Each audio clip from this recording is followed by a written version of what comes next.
The London Fringe, of course, continues, and a show that's very close to my heart, Princess Annika and the Golden Rule. Thomas Bogad, Lord of Trolio from Channel Surfing Productions. Tell us a little bit about this show. Well, it's called Princess Annika and the Golden Rule, and it's about a little girl named Annika who goes on a very important adventure. And this is a show for children? Yes, but adults can come as well and will enjoy it, definitely. And Thomas, tell us about the book, taking it from a book to a play. How did that go?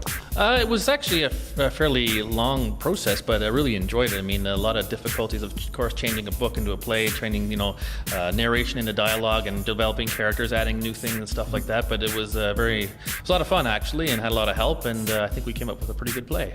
Awesome. And what age groups are we looking at here? Probably around between grades 1 and 3, maybe even 4 years old, somewhere around there, 4 to 8 years old, yeah. Awesome. And tell us where people can see the show. At the Covent Garden Market at the Spree Theatre. Perfect. We hope to see you there. Bring your kids. It's going to be a great show.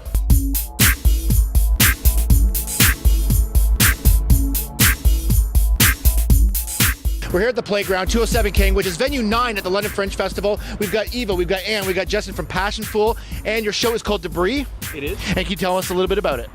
It was written by Dennis Kelly, who's a British playwright, and it's the story of a brother and sister who are more or less dealing with a pretty unordinary childhood. And Eva, tell us a little bit about what you guys have to go through for this. Is it a comedy? Is it a drama? There are some light moments, but it's I would hesitate to call it a comedy. It's pretty dark. It's pretty dark. Black comedy. There. Safe. Yeah, I would say. And you're directing this. Tell us a little bit about some of the challenges of this. The venue's a little bit smaller, so what are the challenges of how to position these guys and block them? Well, mainly to make sure that the audience has an experience that they can connect to what's happening, and obviously both of these guys are extraordinarily talented, so they're not going to have a problem with any of that. The material is amazing. It's highly verbal, and the images around it are just really, really profound. So I think it's going to be an interesting experience for people. It's like nothing they've ever seen before, that's for sure. So it's going to be pretty exciting. And that's when you started blubbing. I was cold. I was scared. We had been sitting outside the Crown and Goose for 14 hours with no more to sustain us than a lemonade each and a box of Cracker Jacks. And then Dad came out.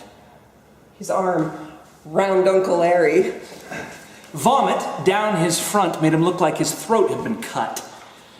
Uncle Larry looks at us and says, "Are those yours?" In reply to which, Daddy, never a man of many words, farted loudly and fell flat on his face. "You're a lucky man, my friend." Now, you two don't work together very often on stage. Is this the first time? This has never happened before. This might be a first for LDT. Now, tell us a little bit about that experience. Well, we met doing a production of Angels in America about 6 years ago, and we've been looking for an opportunity. We've been on stage before, but this is the first time that we've been in a piece that's just the two of us working opposite each other. And what's going to be great about it, I think, with this venue, because it's a bring-your-own venue, and a lot of people don't know where it is it's almost frighteningly intimate. It's about 40 people. The show's happening right in people's laps. It's happening around them. So for fringe audiences that I think are looking for something a little bit different, a little more intense, very engaging, I think this is the ticket.